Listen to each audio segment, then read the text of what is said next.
আসসালামু আলাইকুম। Ivy simple cooking চ্যানেলে আপনাদের সবাইকে স্বাগত জানাচ্ছি ভিডিওটি দেখার জন্য।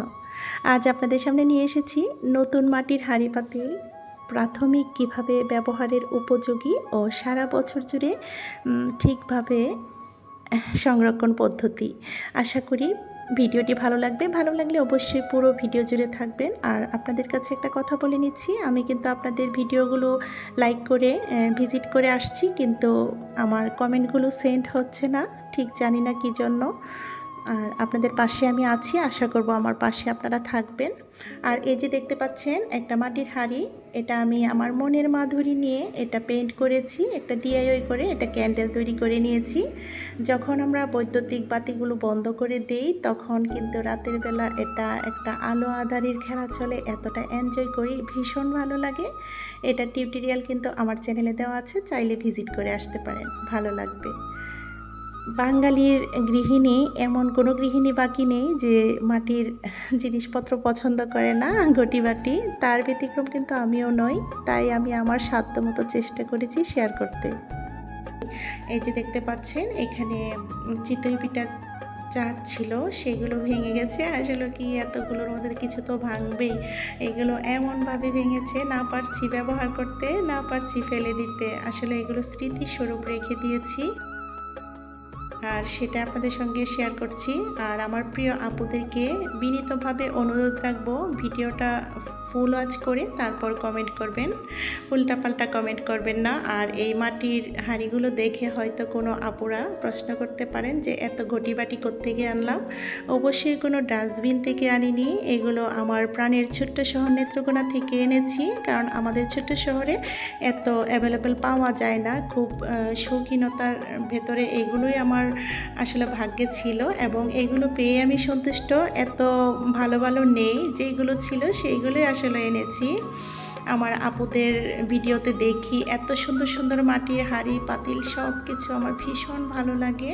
আমি চাইলে অনলাইন থেকে আসলে অর্ডার করে আনতে পারি, অনলাইনের জিনিসপত্র আমার আনতে ইচ্ছে করে না, বাজেটটা একটু বেশি পড়ে যায়, আয়ত্তের বাইরে থাকে। আর এরপরে কেমন হয় সেটাও আমি ঠিক জানি না, তাই কিন্তু আমি আসলে আনা হচ্ছে না। এইগুলো ছিল, এইগুলোই নিয়ে এসেছি। এইগুলোর সঙ্গে হয়তো আপনারা পরিচিত আছেন, আমি অনেক ভিডিওতে এগুলো মাটির চুলোতে রান্না করেছি এবং ভিডিওতে আছে। আর এই যে দেখতে পাচ্ছেন এটা আমি আসলে আলাদা করে এনেছি, সবগুলো একসঙ্গে আনিনি, এভাবে ঝুলিয়ে বাইকের পেছনে করে নিয়ে এসেছিলাম। তো এখন আমরা এগুলো প্রসেসিংয়ে চলে যাই। সবার প্রথমে আমরা নতুন হাঁড়ি পাতিলগুলো এনে পর্যাপ্ত পরিমাণ নর্মাল পানিতে ওভারনাইট ভিজিয়ে রাখবো। দেখতে পাচ্ছেন আমি এক বালতি পানির নিচে কিন্তু এটা ডুবিয়ে রেখেছি, যেন ডুবো ডুবোভাবে থাকে। সেইভাবেই কিন্তু আমরা মাটির হাঁড়ি পাতিলগুলো ডুবিয়ে রাখবো ওভারনাইট। তো এভাবে আমি কিছু ঢাকনা আর দিয়ে দিলাম দুটো হাঁড়ি, এভাবে সবগুলোই আমি করে নিয়েছি। তো পরের দিন সকালে আমি এগুলো উঠিয়ে নিচ্ছি, দেখতে পাচ্ছেন ওভারনাইট ছিল কিন্তু ভেজানো ছিল, আর অনেক বাবলস উঠছিল, আপনারা হয়তো লক্ষ্য করেছেন। পানিটা অ্যাবজর্ব করে, আর এটা কিন্তু করলে কি হয় অনেকটাই মজবুত হয়ে যায়। মাটির জিনিস হাত থেকে পড়লে তো ভাঙবেই, কিন্তু তবু একটু এটা কীভাবে স্থায়িত্বটা বাড়ানো যায় সেটাই আসলে করে নেওয়া। এই পর্যায়ে আমরা ওই পানি থেকে ওভারনাইট ভিজিয়ে রাখার পর পানি থেকে উঠিয়ে নিয়ে দেখতে পাচ্ছেন আমরা এখানে এগুলো ভালোভাবে ঘষে মেজে ক্লিন করে নেব। আমি এখানে খড়কুটা নিয়েছি। এইগুলো আসলে প্রশ্ন রাখতে পারেন যে এগুলো কোত্থেকে পাবো। এইগুলো হচ্ছে আমাদের বাজার থেকে অনেক সময় সবজির মধ্যে এগুলো থাকে, আসলে পাট শাক এনেছিল, সেই পাট শাকের মধ্যে এই বন্ধনীগুলো ছিল, এগুলো দিয়ে বাঁধা ছিল, সেইগুলো আমি সংরক্ষণ করে রেখে দিয়েছি। আবার নারিকেলের ছোবড়া কিংবা শুকনো পাতা দিয়েও কাজটি করা যেতে পারে। মেজে নিচ্ছি, দেখতে পাচ্ছেন এখানে একটু স্লিপ হয়ে গেছে। লবণ দিয়ে আমরা ঘষা মাজা করে নেব, ভালোভাবে ক্লিন করে নেব। হ্যাঁ, যেহেতু বাইরের জিনিস আমরা রান্না করব, এটা।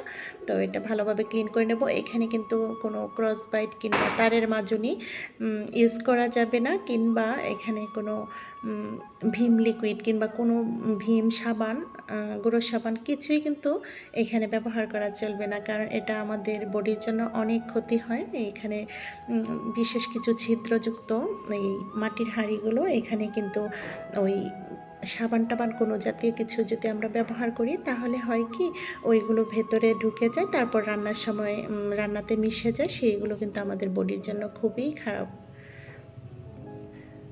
তো এই যে দেখতে পাচ্ছেন এই হাঁড়িটার মধ্যে কিন্তু আমি চম্পারন হান্ডি মাটন করেছিলাম, হয়তো আমার পুরনো বন্ধুরা মনে আছে।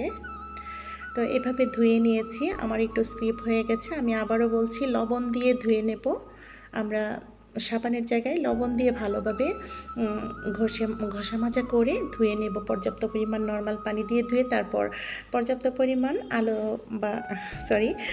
রৌদ্রে আমরা এগুলো শুকিয়ে নেব, খুব ভালোভাবে শুকিয়ে নেব। ছাদে কিংবা বারান্দাতে যদি পর্যাপ্ত পরিমাণ রৌদ্র আসে সেখানে আমরা এগুলো শুকিয়ে নিতে চেষ্টা করব। এভাবেই কিন্তু আমরা সংরক্ষণ করে নিতে পারি। এইভাবে যদি আমরা সংরক্ষণ করে নিই, মাটির বাসনে কোনো প্রকার পাঙ্গাস পড়ার চান্স থাকবে না। সম্ভব হলে সরিষার তেল দিয়ে ব্রাশ করে রেখে দিতে পারি। তো আশা করছি ভিডিওটি ভালো লেগেছে। ভালো লাগলে অবশ্যই লাইক, কমেন্ট, শেয়ার করবেন আর চ্যানেলটাকে সাবস্ক্রাইব করবেন। সবাই ভালো থাকবেন। আগামী ভিডিও দেখার আমন্ত্রণ রেখে আজকের মতো এখানেই। আল্লাহ হাফেজ। আসসালামু আলাইকুম।